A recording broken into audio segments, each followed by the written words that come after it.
Assalamualaikum warahmatullahi wabarakatuh. Selamat pagi anak-anak. Kita ketemu lagi. Nah, pada kesempatan kali ini kita akan membahas masalah potensi sumber daya alam dan kemaritiman Indonesia.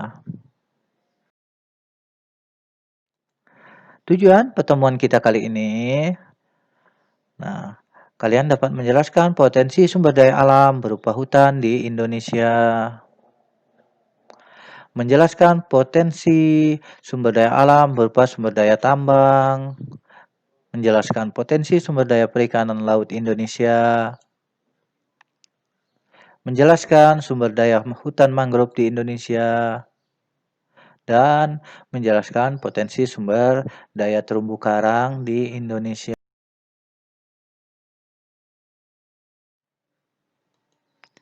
Nah, pertama-tama kita akan membahas pengertian sumber daya alam. Sumber daya alam adalah semua bahan yang ditemukan manusia di alam yang dapat dipakai untuk memenuhi hidupnya, dapat berupa benda mati maupun benda hidup yang ada di bumi, dan dapat dimanfaatkan untuk memenuhi kebutuhan hidup manusia.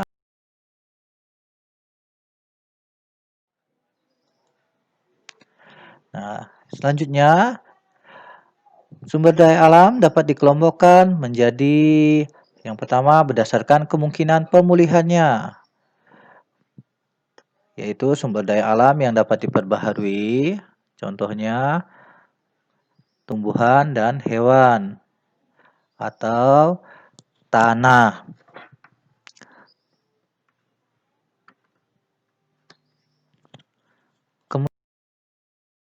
Yang kedua, sumber daya alam yang tidak dapat diperbaharui. Contohnya, sumber daya alam berupa barang-barang tambang. Berdasarkan materinya, sumber daya alam dibagi dua, sumber daya alam organik yang berupa makhluk hidup, ya kan? Dan sumber daya alam anorganik atau yang bukan makhluk hidup.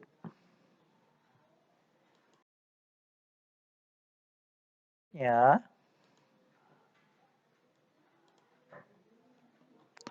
berdasarkan habitatnya, sumber daya alam dibagi menjadi dua, sumber daya alam teristris, yaitu semua sumber daya alam yang mempunyai hubungan dengan tanah atau sebagai tempat atau lahan kegiatan penduduk. Contohnya ini. Nah, yang berikutnya yang kedua, sumber daya alam akuatik. Sumber daya alam akuatik adalah sumber daya alam yang berhubungan dengan laut, danau, sungai, serta air tanah.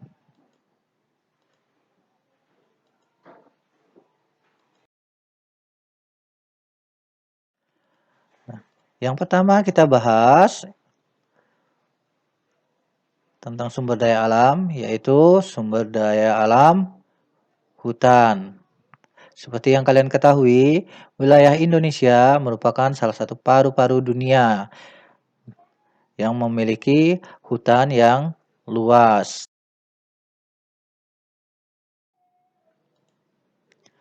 Hutan adalah masyarakat tumbuh-tumbuhan dan hewan yang hidup dalam lapisan maupun permukaan tanah. Nah,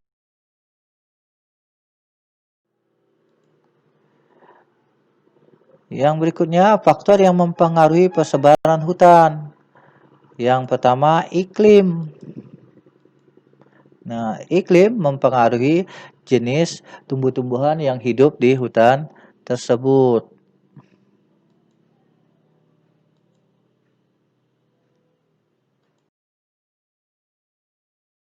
Berikutnya, keadaan tanah.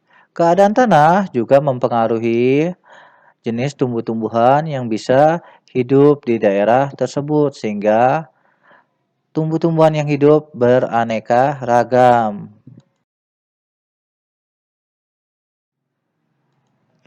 Yang berikutnya relief, tinggi rendah dari permukaan bumi. Jadi seperti gambar ini.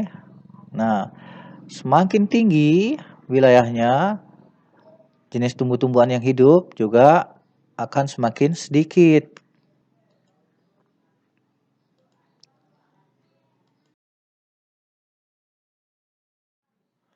Yang berikutnya, makhluk hidup.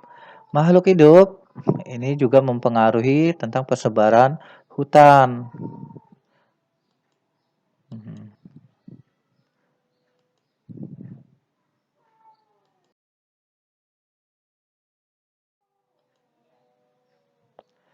Yang berikutnya, kita akan bahas jenis-jenis hutan. Jenis hutan berdasarkan iklimnya, dibagi menjadi yang pertama hutan hujan tropis, yaitu hutan yang terdapat di daerah tropis, seperti di Asia, Australia, Afrika, Amerika Selatan, Amerika Tengah, Meksiko, dan Kepulauan Pasifik. Kemudian hutan munson, yaitu tumbuh di daerah yang mempunyai curah hujan cukup tinggi dan kemarau yang panjang seperti di daerah Jepang. Nah, contoh hutan tropis. Nah, ini contoh dari hutan munson. Yang berikutnya, jenis hutan berdasarkan terbentuknya. Hutan alam, yaitu langsung dari alam tanpa campur tangan manusia. Kemudian, hutan buatan, hutan yang terbentuk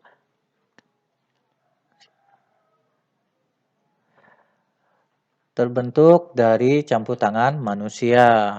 Nah, ini seperti contoh hutan alam, dan yang ini hutan buatan.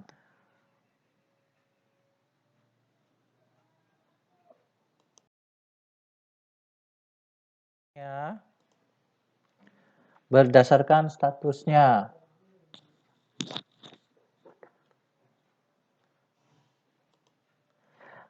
Jadi, hutan negara,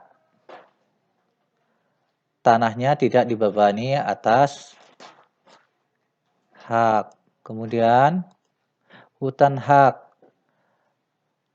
dibebani hak atas tanah. Dan hutan adat, berada dalam masyarakat hukum adat, terdapat di daerah adat, contohnya daerah Budian. Nah, contoh hutan negara. Ini contoh hutan hak. Ini contoh hutan adat.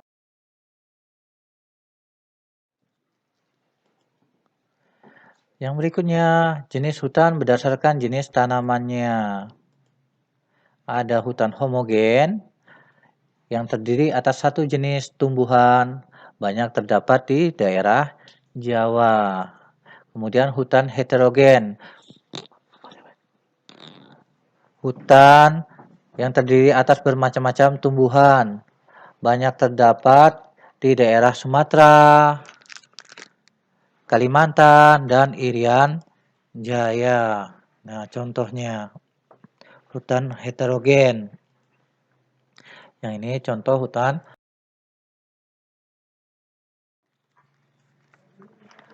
Jenis hutan berdasarkan fungsinya, ada hutan produksi, ada hutan wisata, ada hutan suaka alam, dan ada hutan lindung.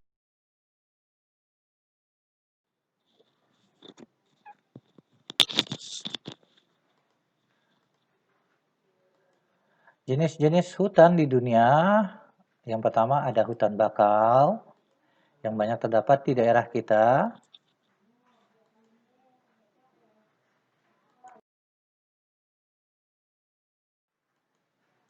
Yang berikutnya ada hutan sabana,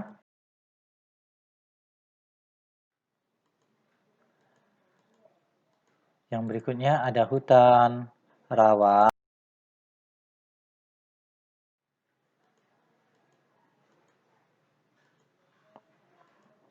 dan hutan hujan tropis.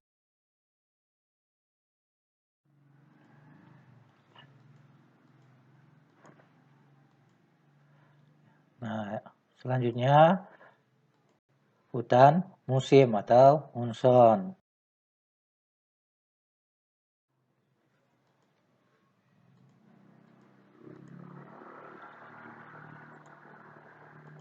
Yang keenam, hutan wisata.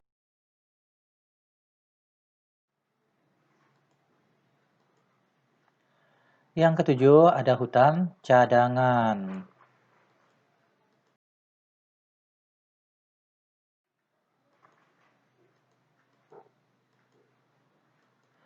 Yang kedelapan, ada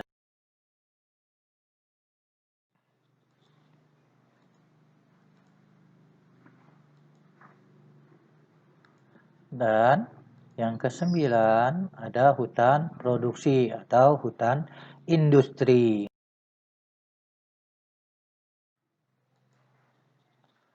Berikutnya, fungsi hutan.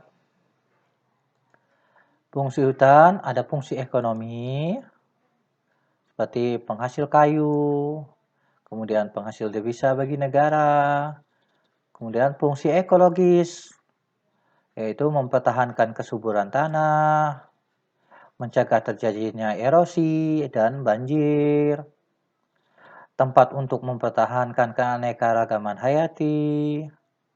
Yang berikutnya fungsi klimatologis, seperti sebagai penghasil oksigen, pengatur iklim, dan yang berikutnya fungsi hidrolis, yaitu mengatur tata air tanah, penyimpan air tanah, dan mencegah intrusi.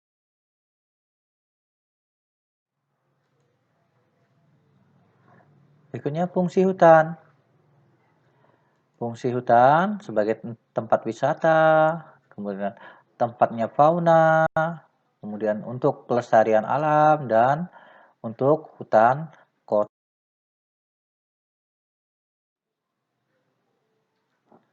Apa saja yang menyebabkan terjadinya kerusakan hutan? Yang pertama, kebakaran hutan, yang hampir tiap tahun terjadi di daerah kita, terutama daerah Kalimantan Barat dan daerah Sumatera. Kemudian yang berikutnya, penebangan liar. Penyebab yang berikutnya yaitu hutan longsor atau tanah longsor.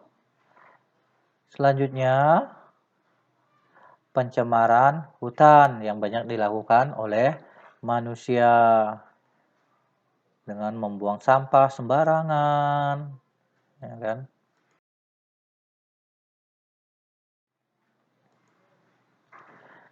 Nah, bagaimana kita menjaga hutan? Yaitu dengan cara menanam kembali tanaman.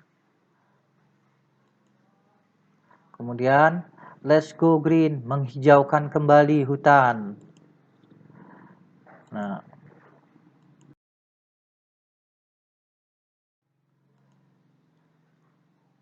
terima kasih kalian telah mengikuti pelajaran dengan baik. Nah,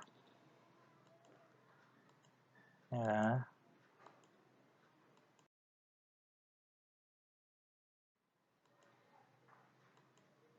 Nah, pernahkah kalian membayangkan kalau kalian masuk sekolah seperti ini, ya kan? Kita harus bersyukur bisa sekolah, ya, ya.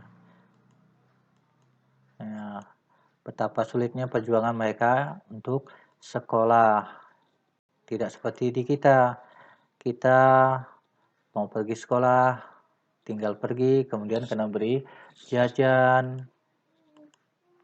Tidak seperti mereka harus melalui jembatan atau mara bahaya mau pergi ke sekolah, ya kan? Betapa beruntungnya kita.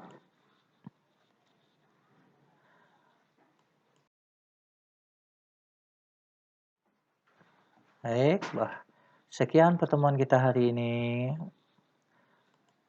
Saya ucapkan terima kasih. Wassalamualaikum warahmatullahi wabarakatuh.